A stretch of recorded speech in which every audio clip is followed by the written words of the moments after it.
कुछ करैक्टर्स होते हैं HTML की दुनिया में जिन्हें हम रिजर्व करैक्टर्स कह रहे होते हैं और उनको हम डायरेक्टली वेबसाइट के ऊपर नहीं दिखा सकते। जैसे कि मान लें हमने एक वेबसाइट क्रिएट करना है जिसमें HTML का डॉक्यूमेंटेशन हमने देना है और उसमें HTML के ये वाले एलिमेंट्स दिखाने।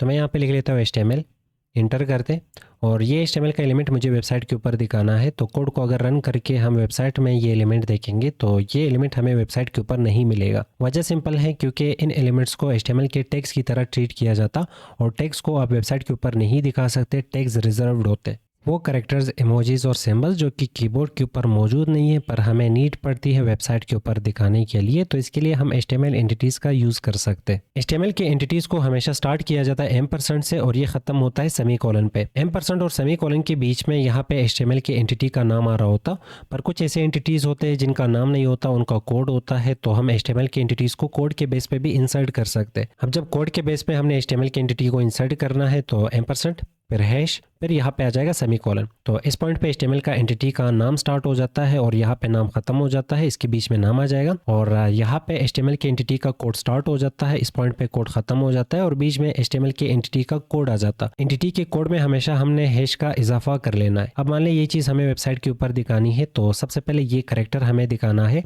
तो इस करेक्टर के लिए एम% और ये लेस देन सिंबल है, तो लेस देन के लिए हम LT लिखते हैं और फिर सेमीकोलन। ग्रेटर के लिए एम%, GT और फिर सेमीकोलन। अब वापस वेबसाइट की तरफ चले जाएंगे तो हमें यहाँ पे एंगुलर ब्रैकेट्स दिख जाएंगे।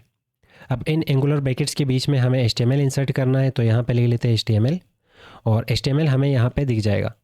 अब HTML का क्लोजिंग पार्ट भी चाहिए, तो Ctrl+C इसे कॉपी करके वापस पेस्ट करेंगे। HTML के जस्ट आगे स्लैश लगा लेंगे, तो ये HTML का ओपनिंग टैग